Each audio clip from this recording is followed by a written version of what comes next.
Vouvos explicar outro xeito de replicar a lavanda e vouvos enseñar a lavanda que fixen outro día cos esquejes o ben que lle vai. Mirade se vai bonita, que hasta empezou a botar xa estas floriñas.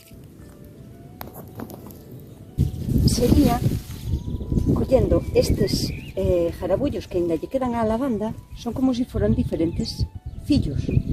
Témola que poñer así, pejadiña ao chan, arrimarlle, e cunhas pedriñas asegurarnos de que vai a estar en contacto co chan.